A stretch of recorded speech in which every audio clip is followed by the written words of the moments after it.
کرتا ہے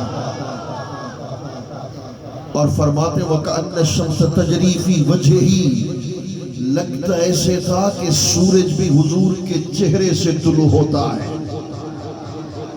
كَأَنَّ وَجْهَهُ وَرَكَةُ مُصَّفٍ، ایسے لگتا تھا کہ جیسے جب حضور کے چہرے کو دیکھتے تھے نا، ایسے لگتا تھا کہ جیسے اللہ کے قرآن کا ورق کھل گیا ہو، جیسے قرآن کا ورق پاکیزہ ہے، ایسے رسول اللہ کے چہرے انور کا حسن اس طریقے سے پاکیزہ تھا.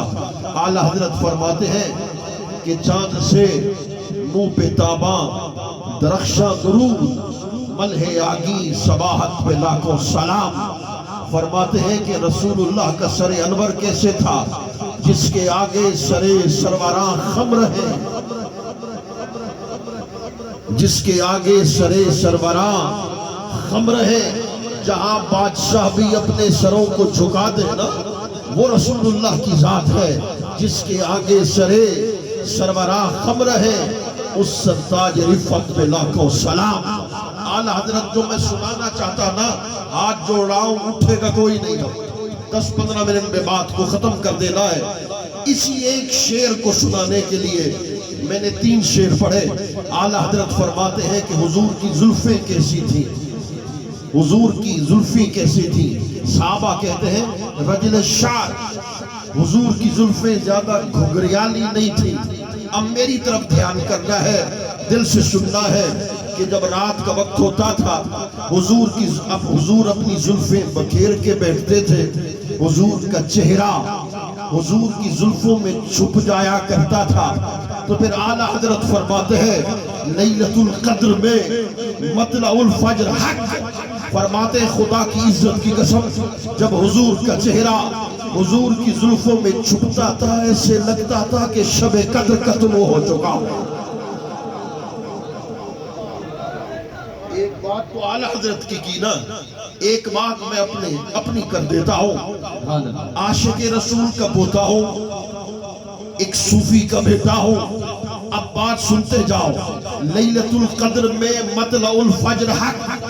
بات دل کو لگے تو پھر دل سے سبحان اللہ کی آواز آئے. مگر سن، اعلیٰ حضرت کے شعر کا مطلب میں سمجھا ہوں، وہ یہ ہے کہ عابد کے لیے، عبادت گزار کے لیے سال کے بعد ایک مرتبہ شب قدر ہوتی ہے، مگر عاشق کے لیے وہ رات شب قدر ہوتی ہے جس میں چہرہ مصطفیٰ کا دیدار کر لیا کرتا. سبحان اللہ، سبحان اللہ. لیلۃ القدر میں مطلع الفجر حق.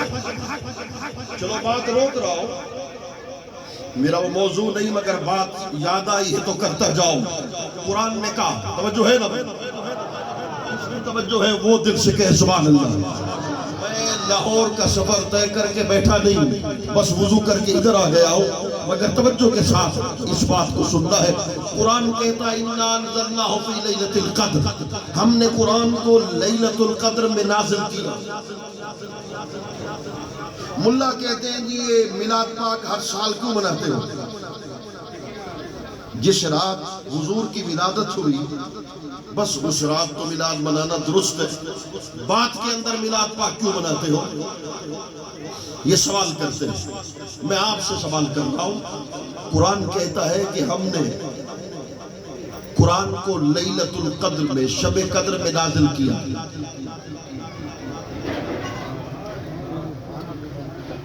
کہ آج بھی قرآن اتر رہا ہے؟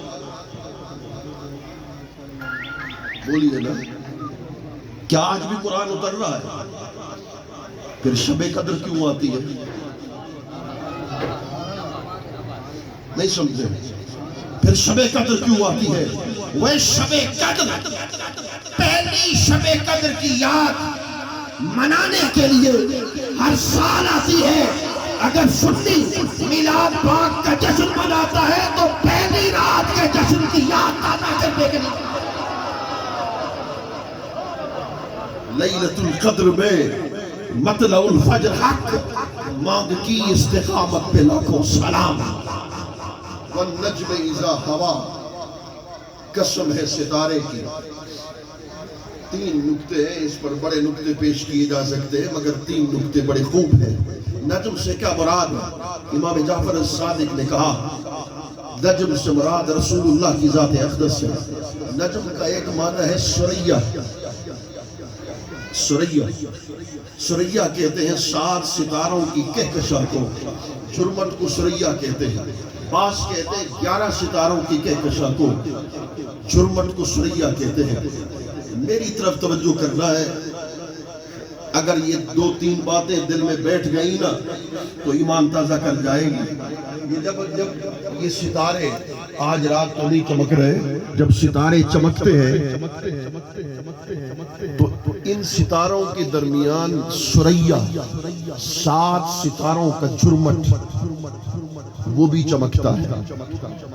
یہ نقطہ توجہ کرو گے تو سمجھ میں آئے گا، وگرنہ نہیں آئے گا۔ یہ جو 7 ستاروں کی جھرمٹ بھی چمکتی ہے، ہر ستارہ بھی اپنے اپنے مقام پہ چمکتا ہے۔ ملک عبد الرشید صاحب نے جب اوپر آسمان کی طرف دیکھا، ان کی نگاہ کہاں ٹکی گئی؟ ٹک جائے گی ایک ستارے پر یا سریہ پر؟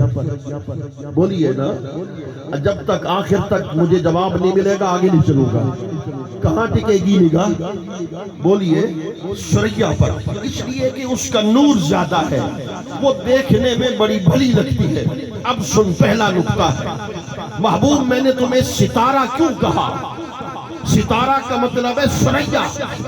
آسمان نبوت پر ہر نبی ستارہ بن کے چمک رہا ہے، مگر مصطفیٰ آسمان نبوت پر تو سریہ بن کے چمک رہا ہے، اس لیے کہ خالق کی توجہ بھی تیری طرف ہے، مخلوق کی توجہ بھی تیری طرف ہے۔ سبحان اللہ، سبحان اللہ، کیا بات، کیا بات۔ مولانا آئے تھے، ترجمہ تو کر گئے مگر قرآن سے ثابت نہیں کیا کہ خالق کی